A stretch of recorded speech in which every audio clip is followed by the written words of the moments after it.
அஸ்ஸலாமு அலைக்கும்.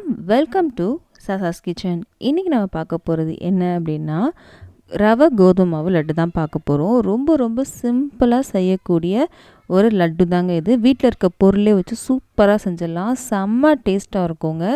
ஒரு அரை மணி நேரத்துக்குள்ளே செய்யக்கூடிய ஒரு லட்டு தான் இது. பாருங்கள் எவ்வளோ சூப்பராக இருக்குது அப்படின்னு. கண்டிப்பாக நீங்கள் ட்ரை பண்ணி பாருங்கள், உங்களுக்கு ரொம்ப பிடிக்கும். இப்போ வாங்க எப்படி பிளான் பார்க்கலாம். அடுப்பில் ஒரு கடாய் வச்சுருக்கேங்க. நம்ம இந்த கப்பில் தான் எல்லாத்தையும் மெஷர் பண்ண போகிறோம். இந்த கப்பில் அரை கப் அளவுக்கு நெய் எடுத்து வச்சுருக்கேன். இதில் 2 ஸ்பூன் அளவுக்கு நெய் இப்போ சேர்த்துக்கலாம். மெஷரிங் கப் இல்லைன்னா கூட உங்கள் வீட்டில் இந்த குட்டி குட்டி கிண்ணம் இருக்கு இல்லையா, அதிலே நீங்கள் அளவு எடுத்துக்கலாங்க. இந்த கப்பில் 2 கப் அளவுக்கு நம்ம இன்றைக்கி என்ன சேர்க்க போகிறோம் அப்படின்னா, கோதுமை மாவு சேர்க்க போகிறோங்க. முதல் கப் சேர்த்துட்டோம். இப்போது 2வது கப் சேர்க்குறேன். இதுக்கு அரை கப் அளவுக்கு நம்ம ரவை எடுத்துக்கலாம். நல்ல பொடியான ரவையாக எடுத்துக்கோங்க. இந்த நெய்லையே இது நல்லா வறுக்கணுங்க. ஃபஸ்ட்டு இதை நல்லா கலந்து விடலாம். அடுப்பு சிம்மில் இருக்கட்டுங்க. நெய் எல்லா மாவுலையுமே இருக்கிற மாதிரி நல்லா கலந்து விட்டுக்கோங்க.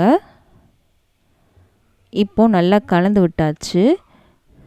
இப்போது இதில் மிச்சம் இருந்த 2 ஸ்பூன் அளவுக்கு நெய் இருக்கு இல்லையா, அதையும் நம்ம சேர்க்க போகிறோங்க. மொத்தம் 4 ஸ்பூன் அளவுக்கு நெய் சேர்க்க போகிறோம். இந்த ஸ்பூனில் 4 ஸ்பூன் அளவுக்கு நெய் சேர்த்துருக்கோங்க. இப்போது இது ஒரு 10 நிமிஷம் வரைக்கும் நல்லா வறுக்கணுங்க. இந்த மாவோட கலரும் சேஞ்ச் ஆகணும், நல்ல வாசமும் வரும். அடுப்பு சிம்மில் தான் இருக்கணும். ஃபுல்ல வச்சு பண்ணிங்கன்னா சீக்கிரமாக கரிஞ்சிரும். அதனால் சிம்மில் வச்சே பண்ணுங்கள்.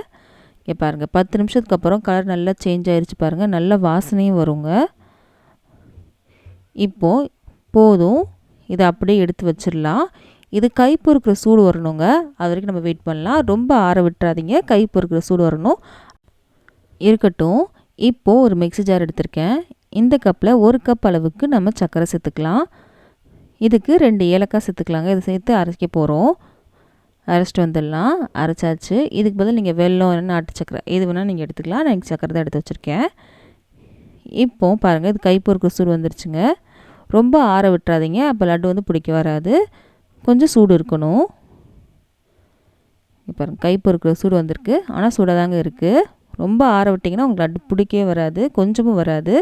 இப்போ இல்லை, நான் ட்ரை ஃப்ரூட்ஸ் சேர்க்குறேன். பாதாம், பிஸ்தா, முந்திரி 3மே நான் சேர்க்குறேங்க. உங்களுக்கு முந்திரி மட்டும் தான் இருக்குது அப்படின்னா அதை கூட நீங்கள் சேர்த்துக்கலாம்.